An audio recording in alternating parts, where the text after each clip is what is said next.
What you're about to watch is part of an online training that I do twice a month inside my Movement Makers program, where I coach entrepreneurs like you how to build an online movement, how to make money from it, and use it to make a huge impact on the world. Enjoy. Movement Makers, how we doing? We have a very special discussion today. This one took me longer to do than I think any of the other ones that I've done. And I'll tell you why, but we're going to dive in. Let me quickly share my screen with you guys so you can see the daily to-do and not to-do list. Now, I've done the to-do list a lot of times. The not to-do part of it, though, was the interesting thing that I had to really think about and took me a lot longer than expected. So let me start with the easy stuff, the to-do list. So I'm going to walk you through what I do every day, every morning, and the different calendars that I have. And I'm going to take it deeper than I've ever taken it on any presentation or speech. My morning starts with no alarm. So the to-do is no alarm. And I'll usually go to bed at the same time. You go to bed around 11 and read and then fall asleep maybe 11:30. But I wake up with no alarm. And I haven't woken up to an alarm, I don't know, maybe in a decade. Now, if I'm speaking and I have to be on stage in the morning or traveling or something, then sure. But day to day, no alarm. I just basically let my body get the rest that it needs. So yesterday, I woke up at 8 something. This morning, I woke up at 5 something. I wake up when my body wakes up. Some nights I need more rest. Some nights I don't need as much rest. And so I get up, right? And so I delay the start of my day when nothing really has to happen until 10 o'clock. So that I can get the sleep that I need in my life. Susie says, absolutely agree with that. It may not work for everybody, but I'm telling you what works for me. Next, the first thing I do after I wake up is intention for the day. I wake up, I got lines on my face. I got stuff in my eyes. What day is it? I don't even remember. What is my intention for the day? This is the first thing that I do. So I go to the bathroom, and in the bathroom, I'm looking at my calendar for what's happening today. And setting the intention. Okay, today, what day is today? It's Thursday. It's public facing day. What's my intention? I have movement makers up first. Amazing. This is going to be great. What's my intention? I want to serve the people here in this group. I want to help. I want to try to get the things that are inside my head and put it into your head so you can then spread your message out and get it to other people's heads. And so what's the intention? And different days have different intentions for me. Even inside a day, you might have different intentions. The background on my cell phone, you probably can't see it, too small, but it says, remember your intention. Remember your intention. It's a constant reminder to me, what is my intention for the day, for this moment, for right now? Because if you wake up, most people wake up like an accident with zero intention. And you got hopes and dreams and ambitions, and something inspires you, and you hope that makes a difference. And it might, but we forget our intention. So when you live an intentional day, it's totally different than when you're living an accidental day. Next, 30 breaths and then 10 cold splashes on my face. So 30 breaths is Wim Hof style. So it'll be like that, 30 breaths, just to start getting some airflow going. And then I will take the coldest water. While I'm doing that, I have cold water on, running, and I'll just then splash it on my face. Just to wake up, like, good morning. We set our intention. No time like the present to go kick us off. Let's go. So 30 breaths, 10 cold splashes every day. Then water. The goal is to drink one of these a day. I am about here since I woke up at 5. So I'm about halfway through. A gallon a day. You're dehydrated when you wake up. It's really hard to have energy when you don't have water inside you. So super quick water. Then I do an EDA scan. I don't know if you guys have heard of this. This was introduced to me by Deepak Chopra when I did an interview with him, I don't know, about a month ago or a couple of weeks ago on the channel, where it's part of the Fitbit watch. So Nina and I both have the Fitbit watch, and you basically cover it with your hand and it tracks your heartbeat. And the shortest EDA scan you can do is 2 minutes with them. And the goal is just to calm your mind, relax, just sit down and have intention and just let go of whatever anxiety you might have. And then it'll track your heartbeat over the course. So I can easily get my heartbeat down from, 80, 90 to 60 in 2 minutes. So every morning I just do a quick EDA scan to remind myself. Then I take the dogs out Get some sun. Get some sun on your face. It makes a huge, huge, huge difference. Having a dog forces that. But on days where I don't take the dogs out in the morning or I don't get sun, I don't have as much energy. There's just something to getting some, even here in Toronto, when it's freezing and cold in Canada, and it's starting to get a little bit nice now, but even in the winter, just getting outside, getting some fresh air, even just that idea of getting out of your home changes the energy state when you come back.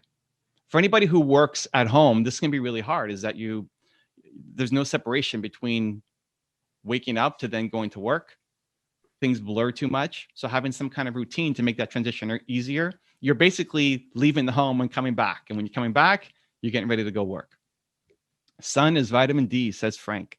I also stretch. So this is going to be me every time I'm outside, because I'm standing on a trampoline all day long and I'm doing 20 to 40,000 jumps a day. My hamstrings get super tight. So anytime I'm outside with the dogs, I'm stretching out my hamstrings. So if you see me doing this, I'm okay, just getting my stretches in. Exercise. So then I'll go for a walk or a run, sometimes with Nina, or sometimes if she's not awake, then I'll go learn. So this morning was no Nina time. She woke up late. So I went by myself, went for a run, and if I'm with Nina, then we'll usually do a walk. There'll be, 45 minutes and we talk with the dogs. If I'm not with Nina, I'm walking faster or running. Although Nina can walk really, really, really fast. For a little person, she walks faster than me. So that's epic.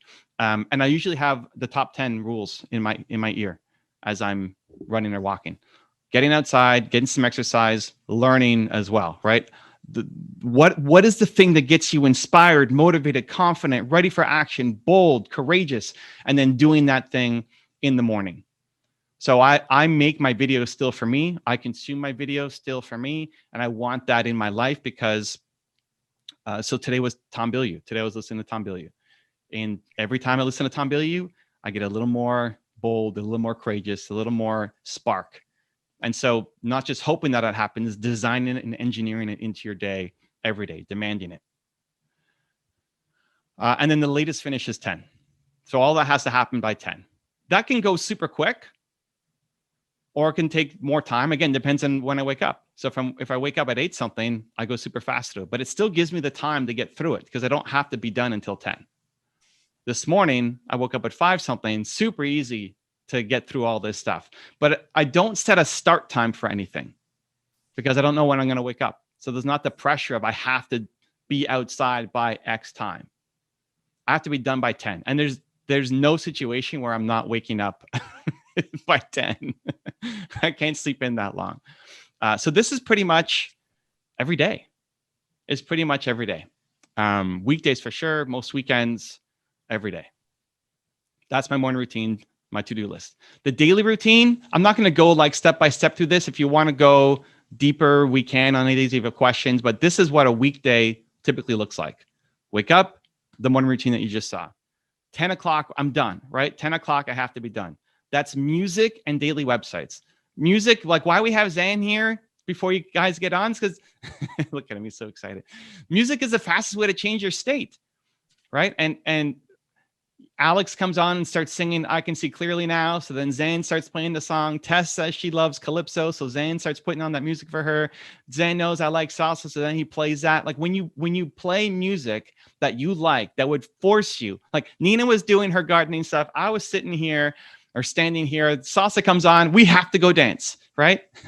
There are songs that when they come on, it forces you to get up and move. And when you do that and make it a part of your morning routine, it can change your entire outlook. On the days if I don't have the music, I'm just not as energetic, not as ready to go. So what I do is it says daily websites. It's 25 to 30 websites that I load every day just to check in on things. The first website is my playlist. So I have a Believe playlist on my YouTube channel. It's open, it's free. You guys can look at it if you want. It doesn't really matter what's on my playlist. It's more what's on your playlist. What would you want to have there? And you could do that today. Design your playlist so that tomorrow when you wake up, you can just put it on. And it will force you to get out of your groggy state because these are songs that would have to make you get out of your chair. Think of the songs that if they came on, it would get you out of your chair. We all have those. Start your day with it. Makes a huge difference. 10:30 to 1:25 is a work chunk. And that depends on what I'm doing for the day. Thursday is public facing day. So this is why Movement Makers is at 10:30. It's no surprise. That's why we're here. It's my work chunk number one. So on different days, I have different tasks, but it's always these work chunks. 1:30 to 1:55, I'm checking email and I'm doing some social media stuff. 2 o'clock, IG Live or Insiders Group Live. So that's my break in between of my different work chunks. Then 2:30 to 2:55, and this is every weekday. This is Monday to Friday. I'll go out with Nina and we'll go. Right now, since it's getting warmer, we'll just go to the park, take the dogs, get some sun, reconnect. How was your morning? Because I'm pretty locked in for that morning, right? I'm doing whatever work I need to be doing. I maybe am connecting with Nina for working on something, but it's work. So we take that 25 minutes to go outside, get some sun again, be with the dogs, just something that's not work to be together. If it's super freezing cold, we might just go on the balcony, take in some fresh air, just some time to reconnect in the middle of the day. Come back, work chunk number 2. It's another 2.5 hours almost of whatever work chunk for the day. Then we sit down. This is actually a new addition. I don't think I've even talked about this on any video or anywhere else, where I want to try to incorporate more sit down dinner time with Nina. I haven't sat down to eat dinner, I think, since I was living with my parents. It's just not something that I did since leaving home, since, I don't know, 18, whenever I left. I just default to eating. I'll eat while I work. I've never spent time to sit down and actually eat. But I wanted to use that time again to reconnect with Nina. And we carve out, it's either 25 minutes, sometimes a little bit earlier, depends on how that work chunk number 2 goes. But between 5 and 5:30, sit down and try not to just sit there and work, and not bring our computers with us. Like actually sit at the table and put a placemat down and silverware, and actually pretend like you're having a real meal. Part of that maybe because we haven't gone out to a restaurant in a year and a half, that maybe we're missing it, but also time to connect again and be together. And a lot of these moments, it doesn't have to take a long time, right? The 25 minutes with Nina in the afternoon and then sitting down for dinner, it doesn't have to take a ton of time, but I don't know, just find that that's important to connect throughout the day, not just at the end. Then I stream. So 6 o'clock, I stream. Zandaman is a co-host, as well as Drew. And I play League of Legends, which is a video game, while we take questions from the audience about business and life. So you can see what we do if you want tonight. EvanCarmichael.live, 6 o'clock. Zan's going to bring more energy. 8 o'clock, I usually play something with my son. We're into Minecraft right now, or he's into Minecraft right now. So I'm learning Minecraft right now. Nina and I will then watch a show. Right now, we're watching Arrow. No, we finished Arrow. We're watching Flash, and we're watching the new Captain America, Winter Soldier and Falcon, something like that. 10 o'clock, clean up, take the dogs out, do more stretching, take questions. So I do my 10 questions with Evan on Instagram. And then 11 o'clock, read and go to bed. I'm a super slow reader. My goal is 10 pages a day. If I can get that in the half an hour, then I pass out. That's my daily to do. If you want to watch the full version of this video, as well as train live with me twice a month to help you build your movement and be around some other amazing people just like you, check out my Movement Makers program. The link to join is right there next to me. Can't wait to see you there. Continue to believe and go join.